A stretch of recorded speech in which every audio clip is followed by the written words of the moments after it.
L'identité numérique correspond à l'ensemble des traces que nous laissons en naviguant sur Internet pour travailler, s'informer, acheter ou encore se distraire. Les traces numériques sont des informations laissées par un utilisateur lors de l'utilisation de services en ligne. Elles peuvent être classées en 3 catégories. Commençons par les traces volontaires. Ce sont les informations que nous partageons délibérément en ligne. Par exemple, lorsque nous créons des profils sur les réseaux sociaux comme Facebook ou Instagram ou que nous participons à des discussions sur des forums. Chaque photo postée, chaque commentaire laissé constitue une trace volontaire. Ensuite, nous avons les traces involontaires. Ce sont des informations que nous laissons sans vraiment nous en rendre compte.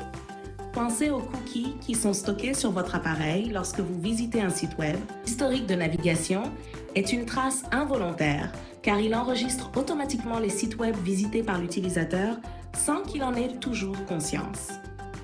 Bien que l'utilisateur puisse consulter et supprimer cet historique, il est souvent collecté par défaut par les navigateurs et peut être exploité par les sites web ou les publicitaires pour suivre ses habitudes de navigation.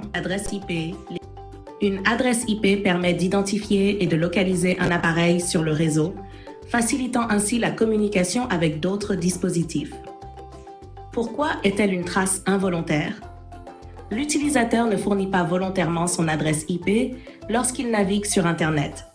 Cette information est automatiquement collectée chaque fois qu'il se connecte à un site ou utilise un service en ligne. Le site web ou le service utilise cette adresse pour acheminer les informations au bon destinataire.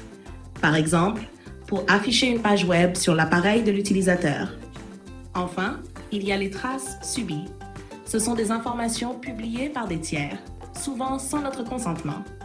Par exemple, des photos ou des vidéos de nous prises par d'autres personnes et partagées en ligne, ou des informations personnelles divulguées lors de fuites de données. Ou encore la revente de nos données personnelles par certaines plateformes ou applications.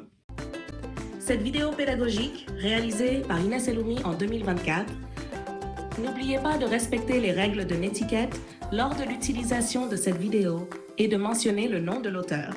Merci et à bientôt.